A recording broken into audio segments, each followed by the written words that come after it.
Olá, sejam todos bem-vindos a mais um programa Um Brinde. Toda sexta o nosso encontro é inédito a partir das 20 horas, aqui pelo site do Jornal Tradição Regional, pelo site da JTR-TV, redes sociais e também no nosso canal do YouTube. Desde já agradeço a presença de vocês em casa e também aos meus apoiadores.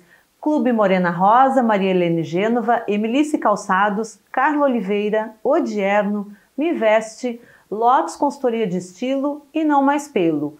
Lembrando também que a minha convidada de hoje é a socióloga, advogada, pesquisadora e professora Hilda Simões Lopes, que vem nos falar aqui um pouquinho da sua trajetória de vida, profissional e também de um lançamento, mais um livro que ela está lançando aqui conosco. Então, após um breve intervalo, eu volto para esse bate-papo então. Não sai daí.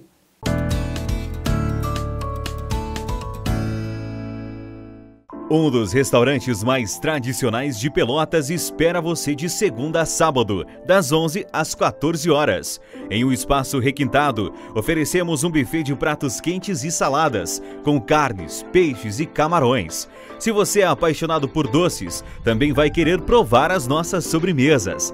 Esperamos por você na Rua Santa Cruz, 1793, no centro de Pelotas. Restaurante Gourmet, 25 anos servindo o melhor. O jornal que já era bom está ainda melhor. Chegou o novo aplicativo do Jornal Tradição Regional. Muito mais conteúdo em qualquer hora e lugar. Com o app gratuito, você tem acesso à edição impressa folheada no seu celular ou tablet. Além de uma experiência nova e interativa, você encontra um menu prático dividido entre editorias e cidades de cobertura. Faça agora o download na loja Apple Store ou Google Play. Jornal Tradição Regional. O elo da notícia até você. Quer ficar mais jovem e bonita? A Botoclinic é a maior rede de harmonização facial do Brasil. Botox, preenchimentos, bioestimuladores de colágeno e muito mais. Agende sua avaliação e venha elevar sua autoestima na Botoclinic. Shopping Pelotas e Partage Rio Grande.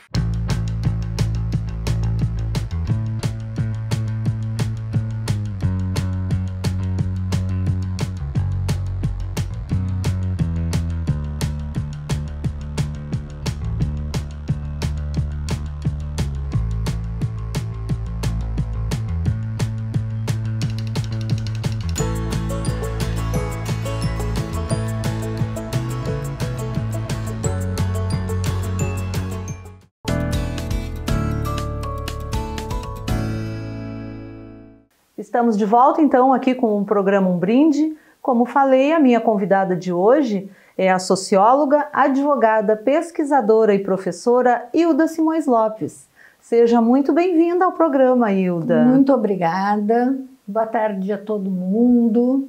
Muito contente de ter voltado a Pelotas. Exatamente, né? Agora num momento bem especial, né? Que daqui a pouco nós já vamos falar aqui, né? Livro novo, encontrar amigos. Exatamente. E ter conversas interessantes como é que eu já sei que nós vamos ter, né? Com certeza, né, Hilda? Eu quero aproveitar já para te deixar esse espaço para tu te apresentar um pouquinho para o público de casa, falar assim um pouquinho quem é a Hilda Simões Lopes, porque certamente temos algumas pessoas que não te conhecem, mas que eu tenho prazer de colocar aqui, porque vale a pena conhecer, né? Uma pessoa muito culta, inteligente, e eu gostaria que tu passasse um pouco da tua experiência para as pessoas te apresentar. Jane, eu começaria dizendo que a Hilda é igual a todo mundo. Tá? Eu acho que cada um de nós é e cada um de nós tem um talento, uma paixão, todos nós temos. E eu acho que isso deve ser vivido. Uhum. E eu, desde pequena, eu sou alguém que adora estudar. Então, na realidade, hoje eu sou escritora, hoje eu sou estudiosa, eu participo de palestras, debates e etc., porque é alguma coisa com a qual eu nasci, né? E acho que em seu espaço, independente de que em nível esse espaço está, tá? tratou todo mundo igual. Uhum. Eu acredito nisso, eu sei que é assim. Sim, né? sim, é importante. E o importante, né, é realmente a gente fazer aquilo que a gente gosta. A gente tem que se permitir fazer o que gosta. Sem dúvida. Né? Uhum. E então é isso. Tu és pelotense, Hilda? Sou dos 4 costados. Sou pelotense. E até meu último livro, que foi um romance histórico, né? Que eu conto dentro de um romance verdadeiro a formação do Rio Grande do Sul. E quando me entrevistavam, eu dizia, e me perguntavam assim das origens, eu dizia, olha, o meu pai, a família dele toda Maragato, tá? E a minha mãe, a família dela, toda era contrária aos Maragatos. Nossa, né? Que função! Então, tem muita história assim na minha família, mas somos uma família de história gaúcha muito forte, né? Que isso eu contei no meu último livro. E cresci em fazenda. Acho que a minha infância foi maravilhosa, com muito contato com a natureza, com os animais. E meu pai me trazia à cidade 2 vezes por semana para ter aula, para retardar a minha vinda para o colégio. Então já entrei no colégio Grandinha, lá no colégio São José. Sim, sim. E sempre lendo muito, desde pequenininha. E aí eu resolvi estudar Direito. Resolvi estudar Direito porque eu pensava muito sobre as relações humanas. E eu queria um mundo justo, eu queria um mundo melhor, eu não queria injustiça, eu não queria miséria, eu não queria violência. E fui estudar Direito. Na faculdade de Direito, eu conhecia Sociologia, porque naquela época, 2º grau, não tinha... Bom, ainda não, agora não tem mais. Não tinha Sociologia. E eu fiquei fascinada por Sociologia. Me formei em Direito, e aí depois eu fui trabalhar na Universidade Federal, e fui fazer mestrado em Brasília. E claro, aí a minha escolha foi mestrado em Sociologia, porque eu queria mudar o rumo para a Sociologia, porque foi um fascínio, porque na realidade a Sociologia é o ninho das relações humanas. Né? E então foi muito bom. E na época tive um orientador assim excepcional, tive a sorte de encontrar essa pessoa lá, que era um professor de universidades inglesas, e ele era um estudioso do terceiro mundo, por isso ele estava na Universidade de Brasília, e ele foi meu orientador, e eu unindo... Porque no direito eu me apaixonei pelo direito penal. E eu unindo o direito penal com a questão da sociologia, eu quis estudar a delinquência juvenil. Um assunto muito importante, né, Hilda? Muito, muito. E aí que eu faço o link com a sorte que eu tive de ter o professor Barbu, Zevedei Barbu, e na realidade ele é nascido na Romênia, um nome romeno. Como meu orientador, se tornou, era um senhor de idade, já faleceu, mas se tornou assim, um grande amigo meu e da minha família. E como meu orientador, porque ele me trouxe assim, os métodos mais modernos de pesquisa qualitativa da delinquência juvenil. Delinquência juvenil que até então se estudava apenas quantitativamente, ou seja, através de estatísticas, percentual de meninas delinquentes, de homens delinquentes, de meninos, o grau de violência, forma de violência, nível econômico dos pais e assim por diante. E então o meu trabalho foi um trabalho qualitativo. Eu passei 1 ano fazendo pesquisa. Também tive a meu favor que eu estava em Brasília, no Distrito Federal, que tinha o único centro de observação de menores de excelência. Então, menores delinquentes iam para lá com uma estrutura de excelência para estudar toda a vida deles, estudá-los a fundo, tentar recuperá-los. Então, eles tinham já uma estrutura assim, incrível e um conhecimento muito bom. Eu passei 1 ano trabalhando com eles lá dentro. Fazendo um trabalho mais complexo, uma coisa mais a fundo, né?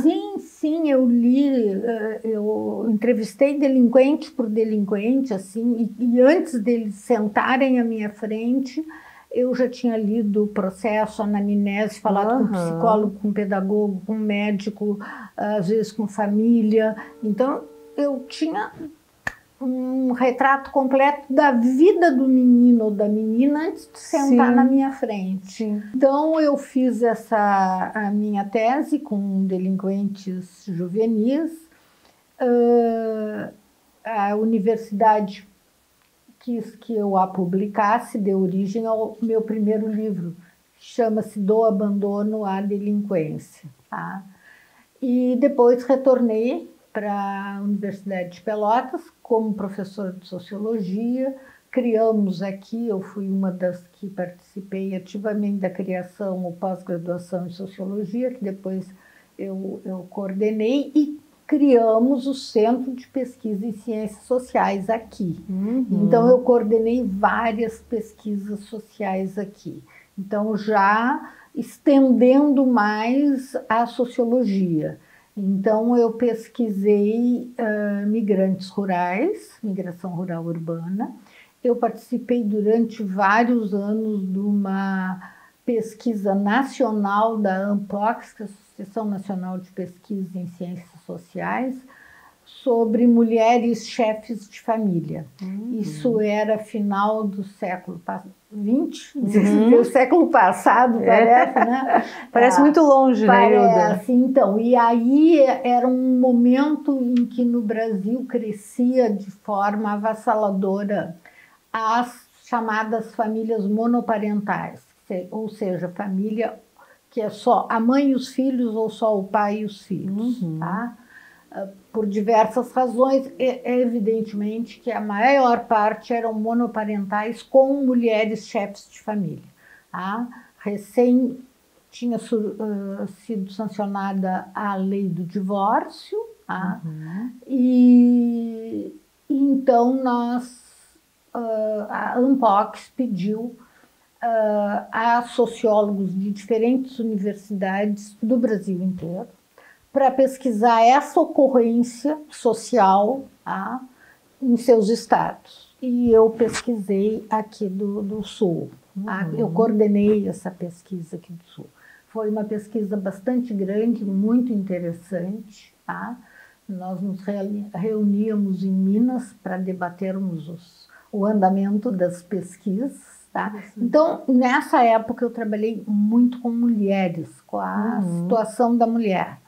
Deu origem ao meu segundo livro, Senhoras e Senhoritas, Gatas e Gatinhas, que é um livro também esgotado, foi publicado pela Universidade Federal de Pelotas e que conta, com base na literatura, analisando como a literatura vai mudando, o papel da mulher, o seu relato do papel da mulher, lá do final do século XIX até o final do século XX. Sim.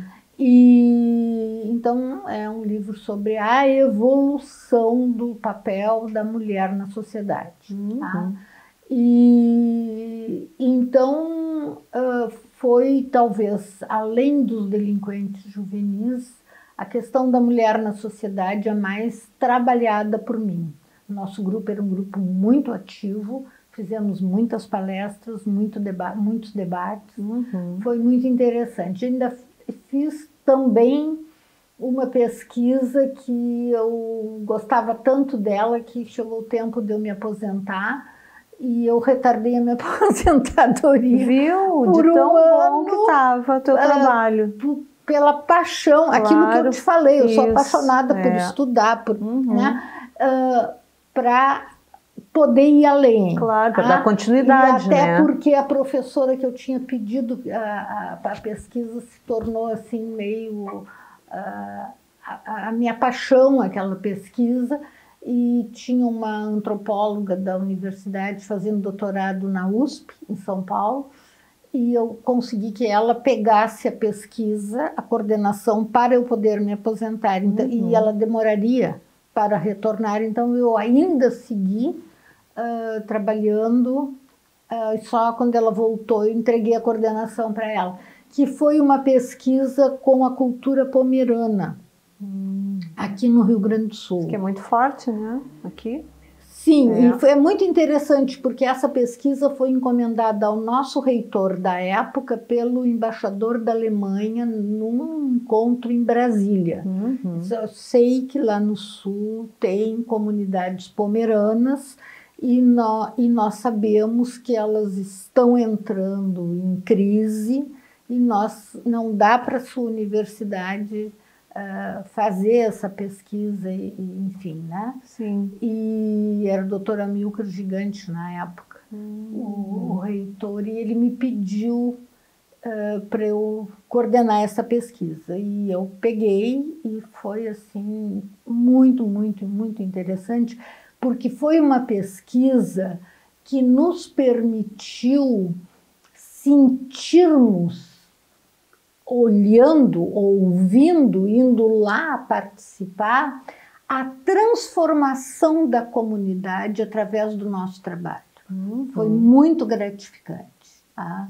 Porque isso que se fala tanto hoje na importância da memória, na importância da valorização das nossas origens, tá? Dos nossos símbolos. Né? Hoje no mundo tem gente botando abaixo monumentos, estátuas.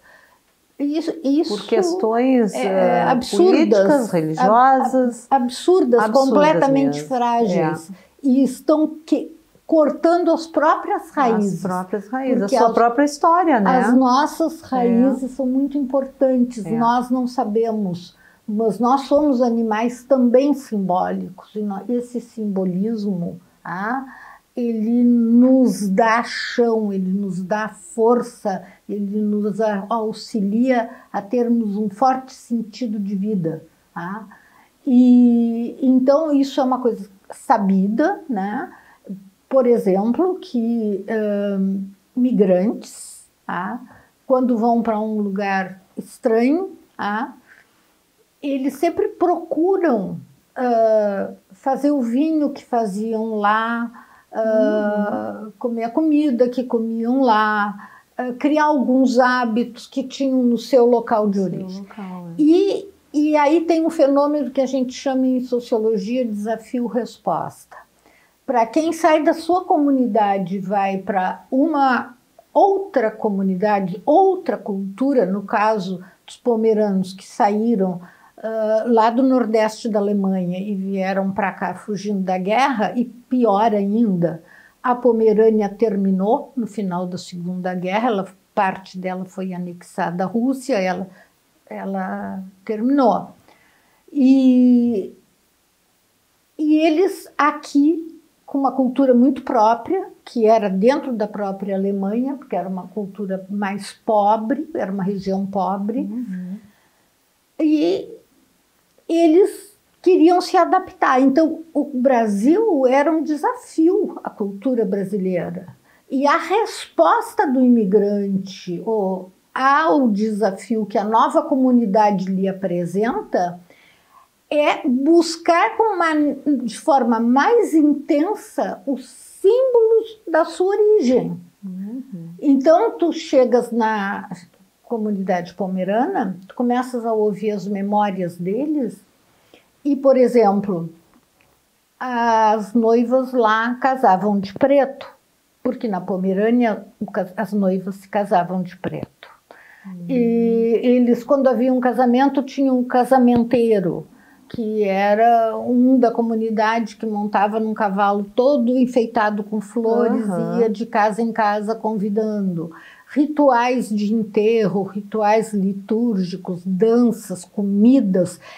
E isso é a resposta do migrante à falta das suas raízes. Sim. É refazer aqueles símbolos lá. Retomar, né? Aquele ambiente para ter verticalidade, origem, né? Mas o que quando nós chegamos lá e começamos a pesquisar, foi com um grupo e com alunos que colocamos monitores e etc.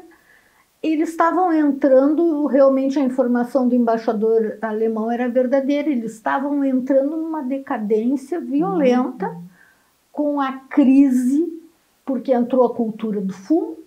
No momento em que a cultura do fumo entrou, começou a usar as terras deles, onde eles plantavam as coisas de sobrevivência, para cultivarem o fumo, tá? E eles não sabiam lidar com aquele nova experiência, né? Não só não tinham experiência, como começaram a adoecer, porque não sabiam usar defensivo. Sim. O câncer se disseminou, mulheres grávidas lidavam com defensivos, nascia quantidade de criança com defeitos, tá? Então, era um caos. Quando nós chegamos lá, como é que estava a situação? As meninas, sexta-feira, pegando ônibus para Pelotas, prostituição. Eles, alcoolismo, jogo. Sabe, estava se desfazendo mesmo, né? Desfazendo e empobrecendo muito. E aí nós começamos a mexer nas memórias deles, e começamos a ter fotos, a ver isso, a ver aquilo. E aí eu terminei transformando a pesquisa em multidisciplinar. Então, eu chamei o Departamento de Medicina Social para ir pesquisar a questão da saúde. Por que tanta criança nascendo com defeito? Por que tanto câncer de pele? Eram os defensivos agrícolas. Claro. A Embrapa entrou para ver como é que era a questão do plantio do fumo, economia, faculdade de direito, até engenharia rural foi para ver pontilhões, o que podia fazer. Isso é o fantástico de uma universidade. Eu sempre me bato muito por isso. Eu digo, os próprios governantes não percebem a riqueza de uma universidade. Porque tu tens tudo ali. A importância, né, Hilda? A importância e essa preservação toda, né? E aproveitar aqueles estudantes que são maravilhosos, monitores, e enfim, aproveitar, porque eles aproveitam, eles ao mesmo tempo em que eles vão praticar, eles vão ajudar as comunidades. Estão dando retorno também, até do próprio estudo que eles têm, né? Retorno para a comunidade, né, Hilda? Imediato. Então, e sabe que foi muito interessante, porque eu, inclusive, consegui... teve uma professora pomerana, de origem pomerana, era professora de um colégio particular aqui de Pelotas, e eu fui lá no colégio e consegui, ela fosse cedida 50% do tempo dela para trabalhar conosco na universidade, na pesquisa, porque ela conhecia a fundo o folclore pomerano, tudo. E nós fizemos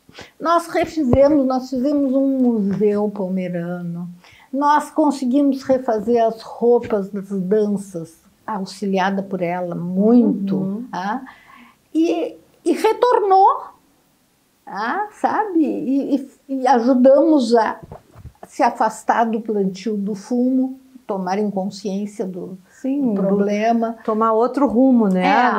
Então, por isso que eu não queria sair, porque era, por exemplo, eu trabalhei muito com delinquente juvenil, pesado, mas tu não consegues ver a mudança.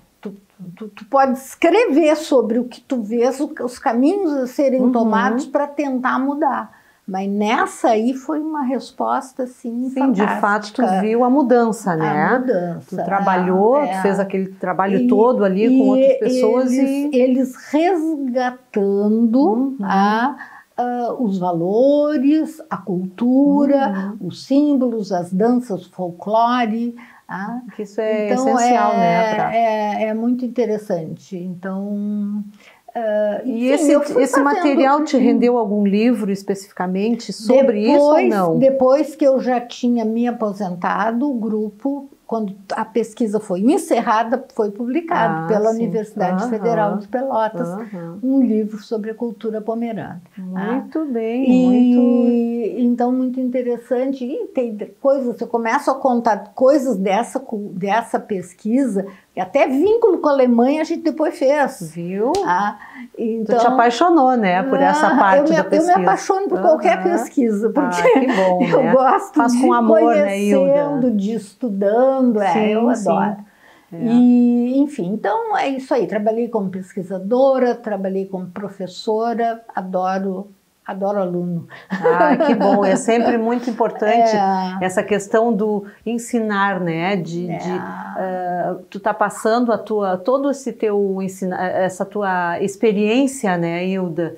Quer dizer, eu acho... É uma oportunidade tanto, né? Eu acho a tarefa do professor uma tarefa sagrada, eu acho.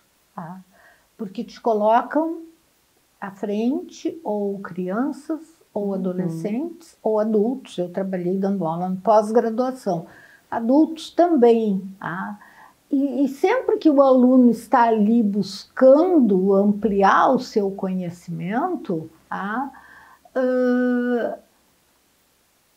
tua tarefa mais importante não é a informativa, porque a informação está nos livros, mas o professor, se ele é bem formado, se ele tem um conhecimento de filosofia, que todo professor deveria ter nos países desenvolvidos, seja de engenharia, de medicina, seja do que for, tem. E então tu tens que perceber o nível de pensamento, isso depende muito da liderança da turma. Às vezes tem que parar o conteúdo para conversar um pouco sobre vida, sobre valores, sobre ética. Isso é muito importante. Muito importante. Muito importante. É a formação das pessoas, né? Então... Então eu gosto muito, mas agora não dou mais aula, agora eu escrevo livros. Que bom, então que temos uma escritora e daqui a pouco, após o intervalo, a gente vai falar sobre um pouquinho mais da Hilda e escritora, tá? Tá bom. Vamos chamar um intervalo. Não sai daí que eu já volto com mais esse bate-papo aqui muito interessante com a Hilda Simões Lopes. Já volto.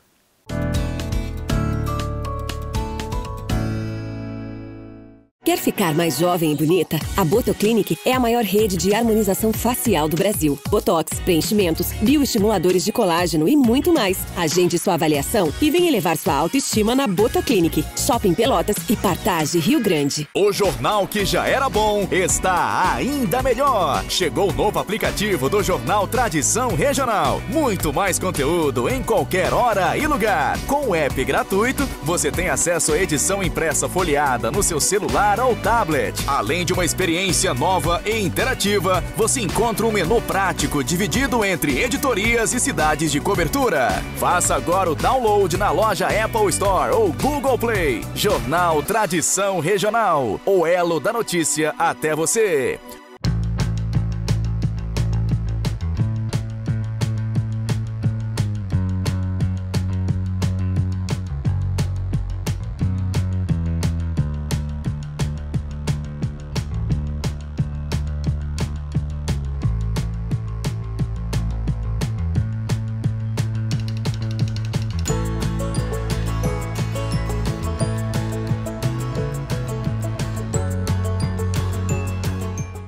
Um dos restaurantes mais tradicionais de Pelotas espera você de segunda a sábado, das 11 às 14 horas. Em um espaço requintado, oferecemos um buffet de pratos quentes e saladas, com carnes, peixes e camarões. Se você é apaixonado por doces, também vai querer provar as nossas sobremesas. Esperamos por você na Rua Santa Cruz, 1793, no centro de Pelotas. Restaurante Gourmet, 25 anos servindo o melhor.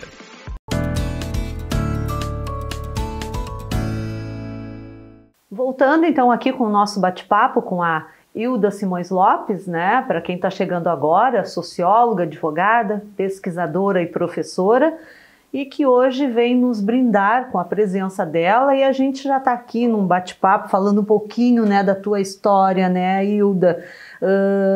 Esse teu trabalho todo que tu desenvolveu como advogada, pesquisadora, professora, socióloga, né? E eu acredito que seja baseado em toda essa tua experiência, e vamos dizer mais ainda na parte de socióloga, né? Como socióloga, que tu tens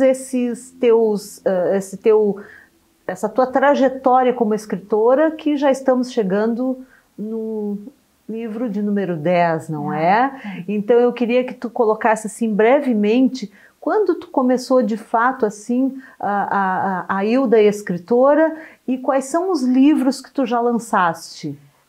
Em verdade, eu já tinha lançado aqueles 2 de sociologia, Isso. né? E aí quando eu me aposentei, acho que foi um ano antes de eu me aposentar, não, foi em seguida que eu me aposentei, eu entrei na oficina de criação literária da PUC, coordenada pelo escritor Luiz Antônio Brasil, tá? Que é uma das melhores oficinas de criação literária do Brasil. Tá? E então fiz a oficina de criação literária, e aí eu fui lá, já comecei a publicar livros de contos, algumas coisas de poesia e tal. E aí, muito incentivada por eles lá, eu transformei um conto que era inspirado na figura do meu avô, que era senador, tá? Eu transformei num romance, que foi meu primeiro romance, A Superfície das Águas. Tá? Esse romance, para minha surpresa, ganhou o Prêmio Açorianos de Literatura. Exatamente. E então aí aquilo foi um incentivo muito grande para mim, né? E aí, logo depois, aqui em Pelotas, o pessoal começou a me pedir que queria uma oficina de criação literária, porque não tinha aqui. Eu estava aposentada, né? Mas não parada, né? Não, sempre não ativa parada. Estudando, né, Sempre Hilda? ativa, fazendo uma coisa, fazendo outra. Até fiz um trabalho nessa época lá no Museu da Baronesa, que me convidaram. Enfim. E então eu criei a oficina de criação literária, tá? E ela funcionava lá na biblioteca pública, tá? E foi muito bom. Depois até nos mudamos para o clube comercial, tá? E olha, chegou a época que eu chegava a ter 4 turmas, porque era tanta gente, tinha gente que vinha de Piratini, de Jaguarão, de Rio Grande, para fazer oficina de criação literária, porque aqui na região sul não tinha. Tá? E foi uma experiência assim, muito boa. E, de fato, aquilo que tu falasse de fazer um link com o escrever e a sociologia é algo que eu vi depois, quando eu já estava escrevendo meus livros. Tá? Eu me dei conta que eu tinha ido no caminho certo. Ou seja, o fato de eu ter lido muito sociologia, de ter escrito sobre sociologia, de ter feito pesquisas sociológicas, me deu um arsenal, digamos assim, de conhecimento do ser humano e das relações humanas que me facilita a construção de personagens na literatura, tá? E de cenários e etc, e etc. Acho que a sociologia foi um estudo muito apropriado, tá? Para me auxiliar na literatura. Então aí também andei nas crônicas, numa viagem que eu fiz a Cuba, porque eu tinha um primo que foi diplomata em Cuba. Nós éramos compadres, eu era dele, madrinha do filho dele, da esposa dele.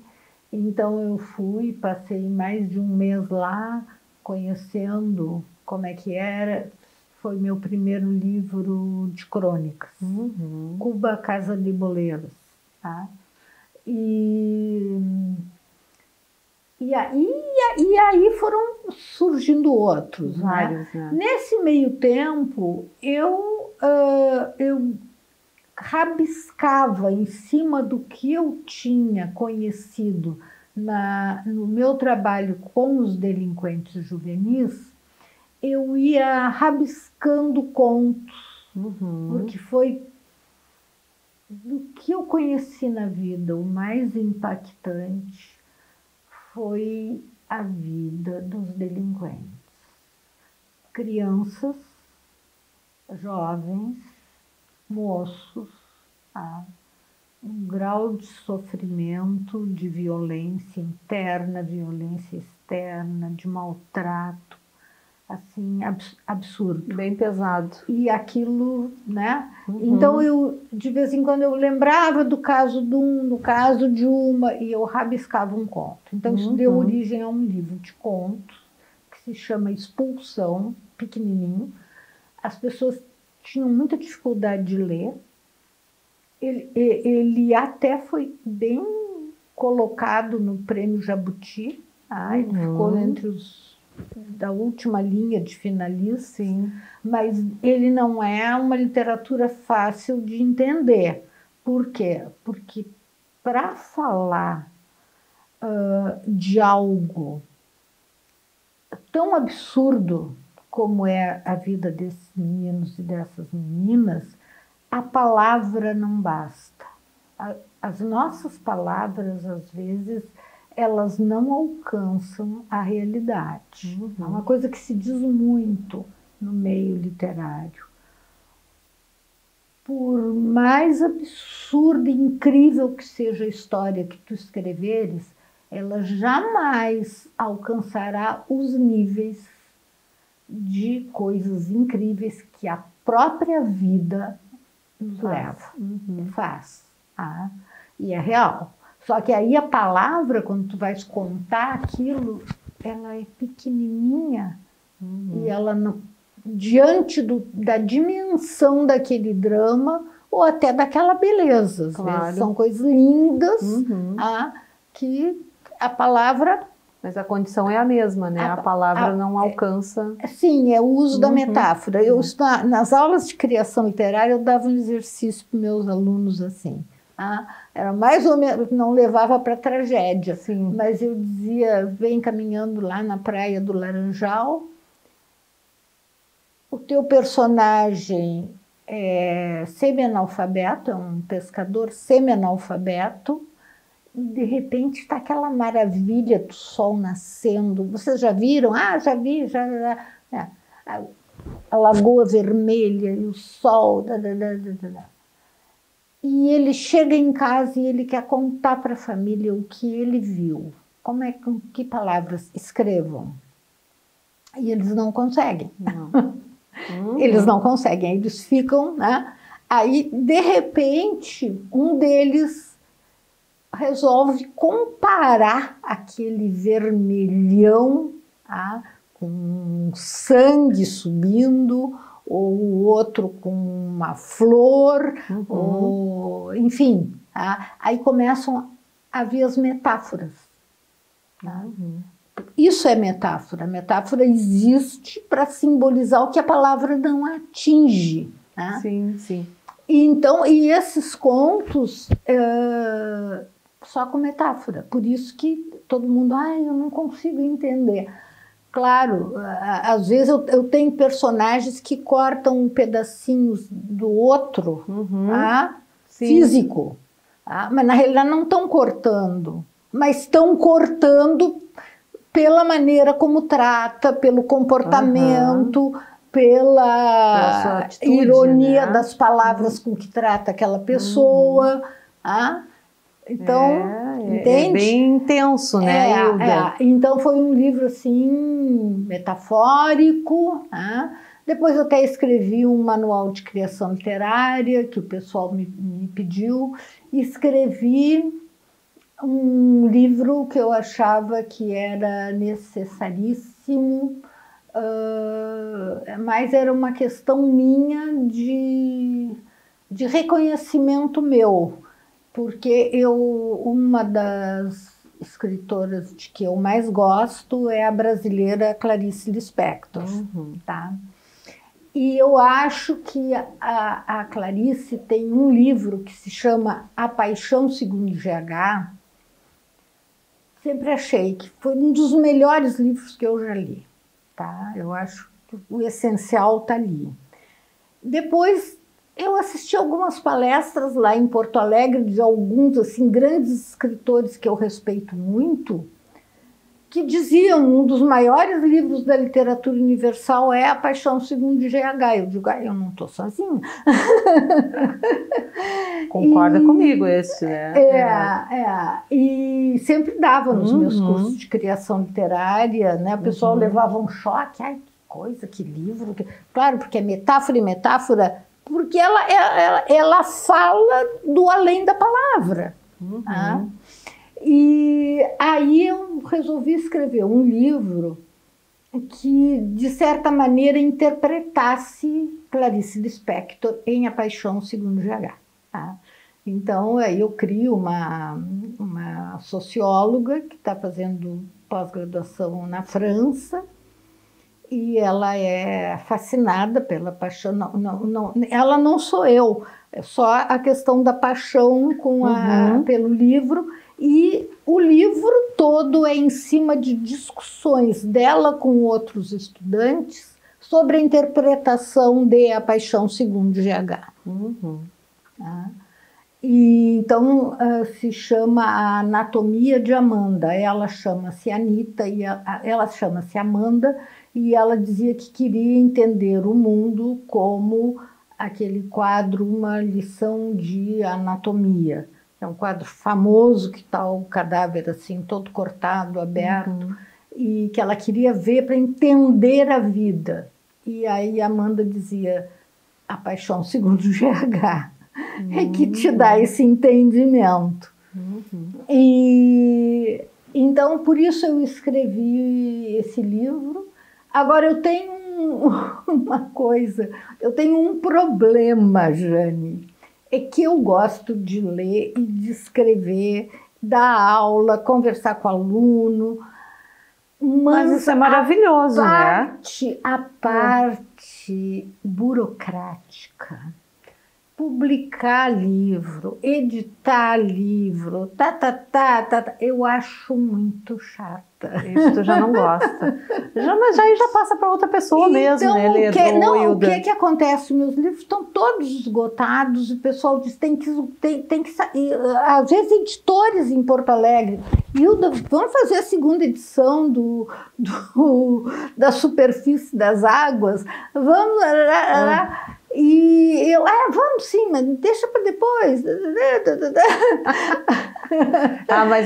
Mas é interessante essa tua questão toda, assim, que tu fala, né, que tu, conforme as tuas experiências, né, das tuas vivências, tu vai fazendo todo esse jogo, esse caminhar, né, tu trilha e uma coisa tá ligada à outra, né, Hilda, e tu gosta muito dessa questão do ser humano, da pessoa, do relacionamento, do comportamento, né? Que isso tudo faz parte da nossa vida, do nosso dia a dia, né? E tu como socióloga, que eu acredito que é o que pesou mais para te trazer para o lado da escrita, né? É importante, assim, a gente colocar toda essa tua experiência como escritora. Então, já falando um pouquinho mais, o que nos trouxe também para esse bate-papo, é que estamos lançando mais um livro, né, Hilda? E que nós temos lançando aqui mais um livro, A Maçã da Rainha Má. este aqui, né, que eu vou mostrar ali um pouquinho pro meu colega. E eu quero já que tu fale um pouquinho, assim, dessa questão. Claro, não vamos contar o livro aqui, né, obviamente, mas um pouquinho, assim, da essência, o que é, o que nos traz a Maçã da Rainha Má, porque tu estás lançando ele agora, né, então até agradeço essa oportunidade, né, de trazer aqui pra gente. E falar assim um pouquinho desse tema, que eu sei que é muito importante, mas eu vou deixar para ti falar, né, Hilda? Observa que A Maçã da Rainha Má e tem um subtítulo, conversando sobre relações tóxicas e abuso emocional, né?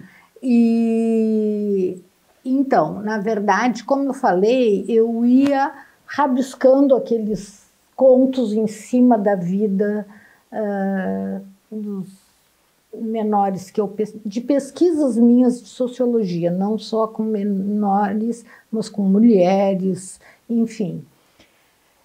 E foi na pandemia, eu comecei a arrumar lá no meu escritório algumas coisas e a encontrar material das minhas pesquisas. E aí eu comecei eu já vinha lendo sobre o aumento violento no mundo atual da questão das relações tóxicas e do abuso emocional. Tá? Porque o que é o abuso emocional? O abuso emocional é uma forma de violência terrível, mas não explícita. Tá? É uma violência que não deixa marcas. Tá?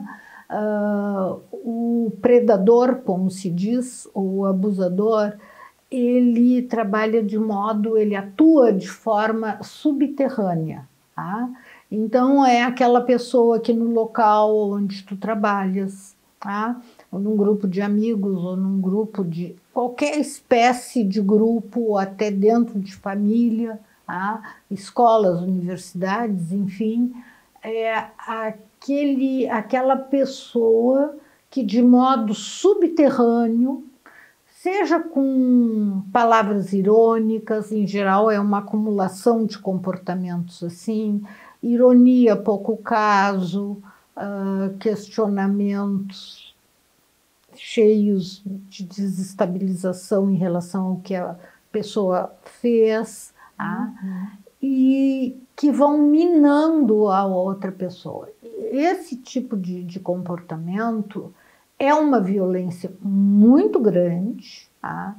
E ele é muito estudado, sobretudo na Europa. Aqui no Brasil ainda não. Tá? Na França já existe curso de pós-graduação em abuso emocional. Tá? Muito interessante. Por quê? Porque a vítima, uma característica interessante do abuso emocional é que a vítima demora muito a perceber que ela está sendo abusada, explorada, manipulada. Tá? Porque a visão dela é que violência é explícita, é tapa na cara, é desaforo, é briga, né? Mas essa não, essa é uma violência subterrânea. Tá? Então aí quando a vítima diz, mas o que houve? Pergunta, não houve nada, mas eu não fiz nada. Então, a vítima começa a se desequilibrar, porque aí o predador, em geral, é uma pessoa manipuladora, é uma pessoa doente, tá? É uma pessoa doente, esperta, inteligente, e ela vai colocar a vítima, tá? Na realidade, como uma pessoa desequilibrada. Tá? E, então, os livros, sobretudo de psiquiatras, sociólogos franceses sobre isso, é impressionante. A vítima do abuso termina indo se tratar, e dá até em suicídio. Tá? É uma questão muito grave do mundo atual. E que agora vem se potencializando ainda mais por causa das redes sociais. Tá? Mais forte ainda. Mais forte ainda. Então, e isso há muito no mundo que eu pesquisei lá atrás, da delinquência juvenil. Então, eu comecei a selecionar alguns casos e a fazer relatos, explicando e pegando. Então, aí eu trabalhei com o que se chama a sociologia da literatura. Eu peguei contos até escritos por mim, a maioria, tá? E eu analiso o personagem. Olha, esse é o predador, esse é a vítima, aconteceu isso. São contos verídicos, reais, são casos reais. Essa é a primeira parte do livro. Ela é forte, tá? Choca. As pessoas dizem, ai, eu não consegui largar, mas é pesado, né? É pesado, é a vida, né? E é importante que seja falado. É a realidade que a gente vive hoje, que nós vivemos e que nós temos que saber que existe. E até para defendermos os nossos, para tornarmos as pessoas conscientes, né? E porque o mundo está muito doente, né? E existe uma retroalimentação entre o indivíduo e o meio onde ele vive. O meio está doente, os indivíduos também ficam o ser humano, né? Adoeceu, né, Hilda? Adoeceu. De uma forma que está aí explícito para quem quiser ver, né? A gente vê diariamente, né? Isso. Então, na primeira parte, eu conto isso. Daí se originou o título do livro, A Maçã da Rainha Má. Porque é a maçã, sabe? Jane, é muito interessante, a gente não se dá conta, mas a mitologia e as histórias infantis, de fadas, de bruxos e etc., que são antiquíssimas, né? Eles têm um porquê, tá? Eles contêm arquétipos, tá? Fundamentais da humanidade, e se tu parares para pensar aquilo que eles contam, tu vais ver que coisas essenciais da vida humana estão ali nos símbolos que eles trazem. Então, o que fazia a madrasta da Branca de Neve, que queria ser mais bonita do que ela, quando ela foge de casa, vai atrás dela e oferece uma maçã envenenada. E ela olha aquela maçã, ela vem disfarçada de uma velhinha, aquela maçã linda, vermelha, bonita, né? E morde. Se entrega para a maçã, né? Até esse livro está sendo editado pela Literary Books, que é uma editora muito boa de São Paulo. Então tem muitos jornais, eles estão sempre me passando, jornais do centro e do norte do país, enfim, praticamente todos os lugares, escrevendo sobre o livro. E, em geral, é engraçado que o título que eles colocam é Maçãs Envenenadas. Viu? Maçãs Envenenadas. Porque é um título bem direcionado para isso mesmo, né? Nos artigos. Sim, porque na realidade as pessoas comem maçãs envenenadas achando que estão comendo uma coisa linda, muito saudável. É bem isso. E não percebem, né? Então, e por isso o título, tá? A segunda parte do livro, então, aí eu entro bem na sociologia mesmo, na importância de relações humanas saudáveis. Então, a primeira parte é a questão do poder. A necessidade de ter poder sobre o homem, sobre o outro. Tá? Ou seja, porque eu sou mais bonita, ou porque eu tenho mais, ou porque eu sou mais rica. Do parecer, do aparentar, das aparências, o culto às aparências, né? Que as redes sociais trazem muito hoje em dia, né, Hilda? Demais. É uma competição de quem é melhor, quem é mais bonito, quem é mais inteligente, quem consegue melhor. E isso aí leva a um vazio existencial enorme, que nós já estamos chegando nele. Enorme. Nós já estamos chegando do que nós chamamos em sociologia sociedade grau zero. O que é a sociedade grau zero? A sociedade grau zero é uma sociedade próxima à barbárie. Imagina. Por quê? Porque do ponto de vista econômico, social, de dignidade humana, político, de relações humanas, o ser humano perdeu a dignidade. E a maior parte da população tem fome, tem miséria, a injustiça graça, né? Então, sofrimento cada vez maior. Realmente pessoas, a sociedade está num momento de crise muito grande. Tá? Então eu analiso a questão do poder, né? Depois a questão do amor, que todo mundo fala, tem que ter amor, como se ter amor fosse ter escrito na testa, eu sou bonzinho. Vai falar doce, tarará, tatatá. É algo muito mais profundo, né? E os relacionamentos em geral confundem ter amor com possuir, com ser dono, com ter comando, né? Enfim, várias distorções que existem aí. E na realidade, a importância, assim, dessa plenitude interna, desse equilíbrio interno, dessa dignidade interna, né?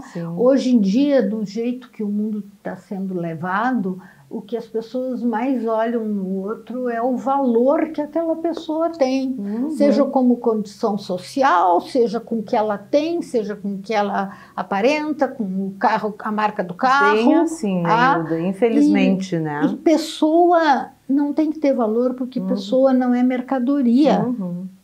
Pessoa tem que ter dignidade. E é aí que nós chegamos na sociedade grau zero. E eu vou encerrar o livro com a questão realmente fundamental, que é o ser, né?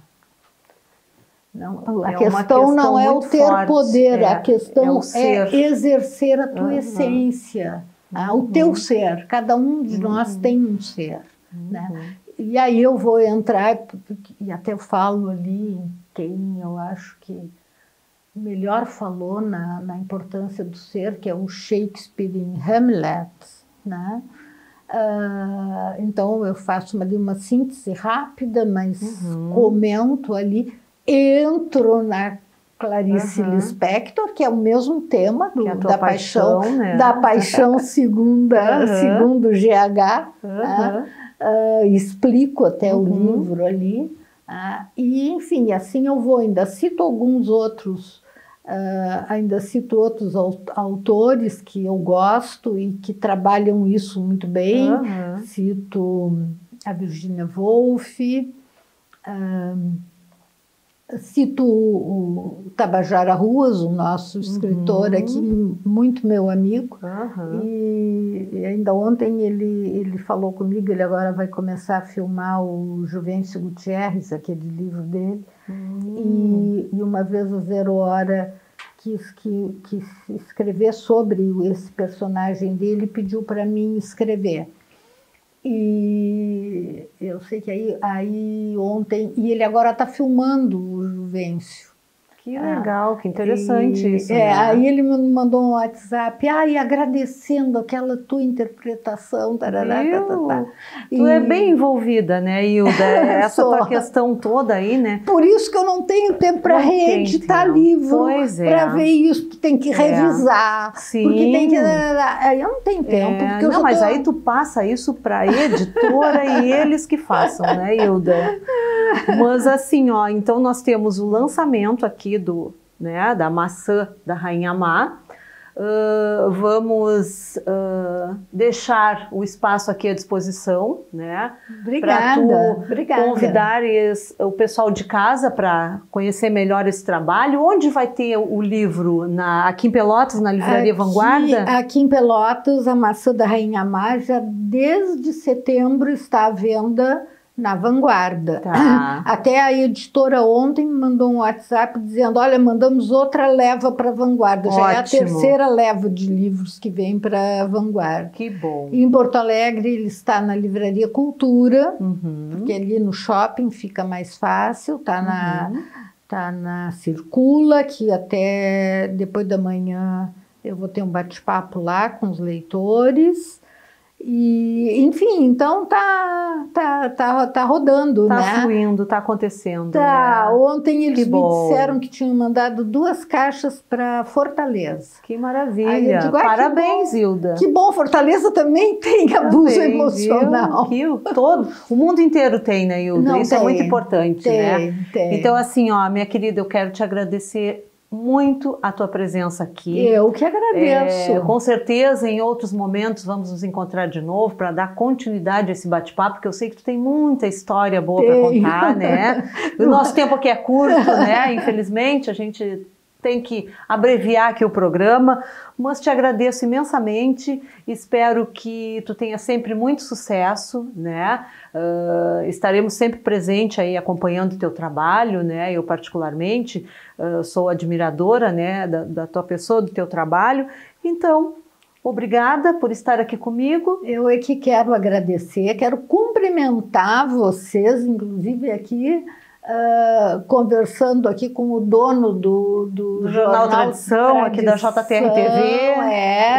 Eu fiquei encantada, eu não sabia que tem um jornal que prestigia assim o nosso interior toda é região tão sul. Rico, tanta cultura rica. Olha, parabéns, viu? Temos esse espaço para mostrar, né? Isso é uma maravilha. Muito bom. E parabéns a ti pelo programa, gostei imensamente de estar aqui com vocês. Fico feliz. E eu acho que vocês estão fazendo uma coisa importantíssima. Vocês também estão vinculados em plantar sementinhas para tornar o mundo mais colorido, melhor, mais verdadeiro. Brindar a vida, não brindar é? Brindar a vida, muito não é? bem, tem Vamos que ser. brindar a vida, Se né? ela merece, com né? certeza. Muito obrigada. Agradeço então mais uma vez a presença de vocês comigo em mais um programa Um Brinde. Lembrando que toda sexta o nosso encontro é inédito a partir das 20 horas aqui pelo site da JTR-TV, o Jornal Tradição Regional, pelas redes sociais e no nosso canal do YouTube. Mais uma vez agradecendo aos meus apoiadores, Clube Morena Rosa, Emilice Calçados, Maria Helene Gênova, Odierno, Me Veste, Lotus Consultoria de Estilo e Não Mais Pelo. Então, na próxima semana, o nosso encontro é às 20 horas aqui pela JTR-TV. Até lá!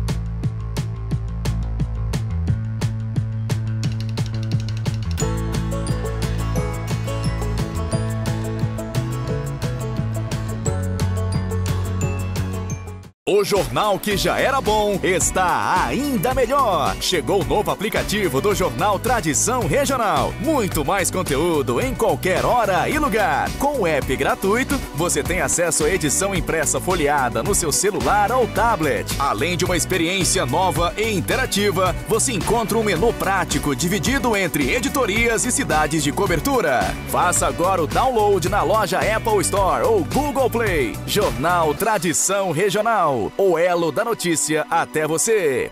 Quer ficar mais jovem e bonita? A Botoclinic é a maior rede de harmonização facial do Brasil. Botox, preenchimentos, bioestimuladores de colágeno e muito mais. Agende sua avaliação e venha elevar sua autoestima na Botoclinic. Shopping Pelotas e Partage, Rio Grande.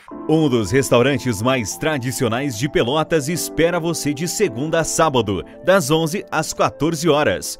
Em um espaço requintado, oferecemos um buffet de pratos quentes e saladas, com carnes, peixes e camarões. Se você é apaixonado por doces, também vai querer provar as nossas sobremesas. Esperamos por você na Rua Santa Cruz, 1793, no centro de Pelotas. Restaurante Gourmet, 25 anos servindo o melhor.